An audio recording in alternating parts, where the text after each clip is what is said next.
Thank you, Madam Vice President. And thank you, Mr. Secretary.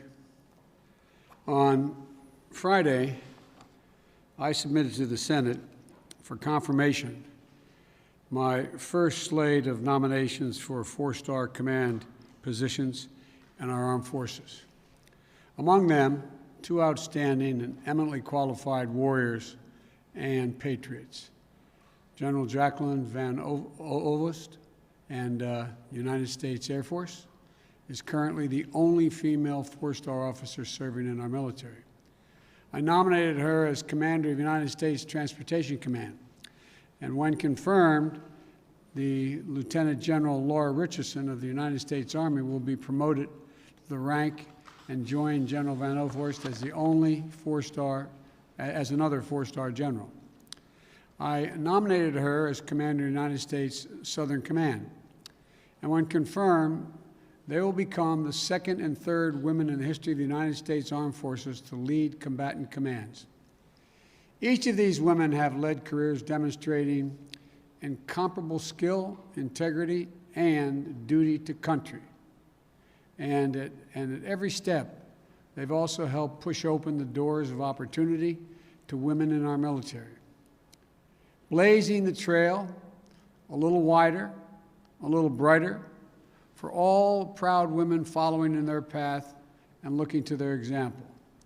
And I wanted to shine the light on these accomplishments for those women today, because General Van Ovost is reiterated in an interview this last week, and I'm the second person to say this: it's hard to be what you can't see. It's hard to be what you can't see, but you'll soon see. Today is International Women's Day, and we all need to see and to recognize the barrier-breaking accomplishments of these women. We need the young women just beginning their careers in the military service to see it and know that no door will be closed to them. We need women and men throughout the ranks to see and celebrate women's accomplishments and leadership in the services. We need little girls and boys, both, who have grown up dreaming of serving for their country to know this is what generals in the United States Armed Forces look like. This is what vice presidents of the United States look like. So I'd like to spend just a few minutes today making sure that America knows who General Van Ovost is and Lieutenant General Richardson is. They're aviators. Both learned to fly planes before they were old enough to drive a car.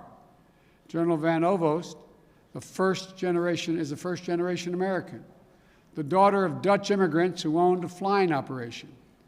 She loved the freedom of flight, and as a teenager, flew herself to see Sally Ride lift off as the first woman in space. 16 years old, goes down to see Sally Ride. She said she was at several thousand feet watching from a distance. You know, women were banned from flying combat missions when the general joined the force. So she focused on becoming a test pilot. And instead of learning to fly just one plane, she learned to fly everything, including Air Force Two when I was vice president. General Van Ovost currently oversees Air Mobility Command, approximately 107,000 airmen, and 1,100 planes that enable America's air power and humanitarian assistance to go everywhere in the world it need be. From flying water to Texas after the recent storms to ensuring our wounded warriors are evacuated for medical care from anywhere in the world, she gets it done. Lieutenant General Richardson's parents were proud patriots and must have rubbed off, because Lieutenant General Richardson and her brother and sister all joined the Army. Her father encouraged her to join ROTC in college, even though that meant commuting to a different school. When Lieutenant General Richardson joined the Army Aviation Branch, women were banned from flying attack helicopters. She flew in support of combat missions and conducting lift operations of her UE-1, the so-called UE, and the Blackhawks. Now, as the Commanding General of the United States Army North, Lieutenant General Richardson oversees military ground responses here in North America. All over the last year, that's meant getting military medical personnel deployed to help in our response to this pandemic. More than 4,500 military medical personnel deployed in hospitals across 14 states in the Navajo Nation to treat COVID-19 patients. It means more than 2,200 medical personnel are working or soon will be at vaccination sites in 8 states and the United States Virgin Islands.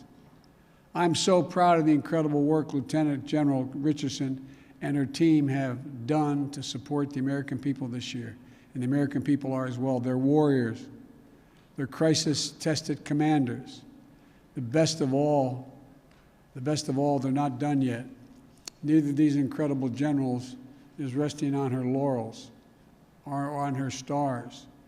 They're using their voices and actively working to change policies in the military to make it easier and safer for more women, not just to join the military, but to stay in the military and to thrive.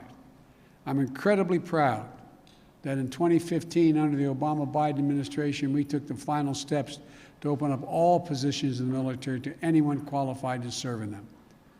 The women who join today's military aren't told no when they apply to fly fighter jets or attack helicopters just because of their gender.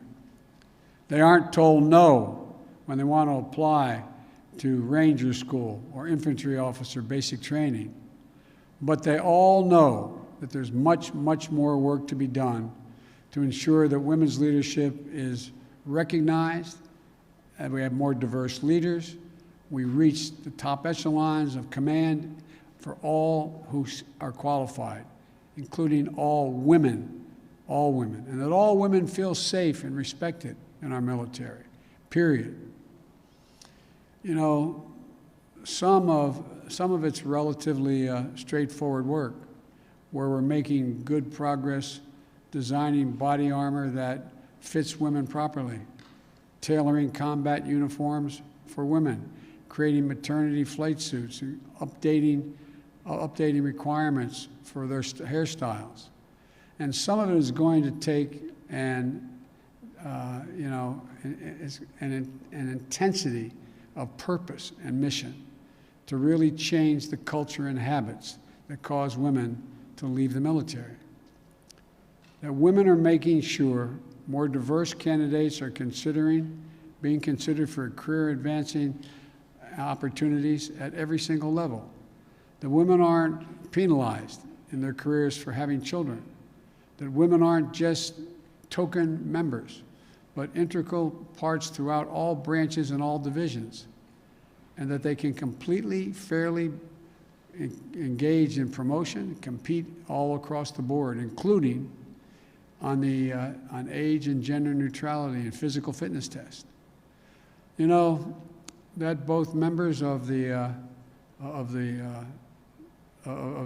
military couples can thrive while serving, like Lieutenant General Richardson and her husband, Lieutenant General Richardson, who I might add, I want to thank him for getting me off a mountain that was about 12,000 to 14,000 feet up on a goat path when our helicopter went down in a snowstorm. It's good to see you, General. The ride down that mountain was more perilous in the truck than it was in the helicopter, but thank you. And we have to take on sexual assault and harassment and violence against women in the military. Sexual assault is abhorrent and wrong at any time. And in our military, so much of unit cohesion is built on trusting your fellow service members to have your back. There's nothing less than a threat to our national security. I know Secretary Austin takes this as seriously as Vice President Harris and I do. That's why this first memo as Secretary was a directive to take on sexual assault in the military, and why he stepped up independent review. He set up an independent review commission on sexual assault to make concrete recommendations for changes. This is going to be an all-hands-on-deck effort under my administration to end the scourge of sexual assault in the military. And we're going to be focused on that from the very top. I know that we can do it. The U.S. military has defeated American enemies on land and air and at sea. And this is not beyond us. I want to thank General Van Ovost and Lieutenant General Richardson for their exemplary careers in service to our country. Your America's patriotism at its finest, undaunted and absolutely able to do anything by any obstacle, determined to open wide the doors of opportunity, and ready for the next challenge. It's my great honor to serve as your Commander-in-Chief, and I look forward to hearing your active duty and recommendations of how we can work together to keep the American people safe and meet every challenge in the 21st century.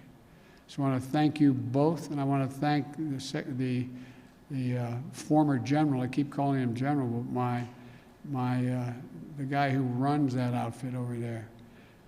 I want to make sure we thank the Secretary for all he's done to try to implement what we've just talked about, and for recommending these two women for promotion. Thank you all. May God bless you all, and may God protect our troops.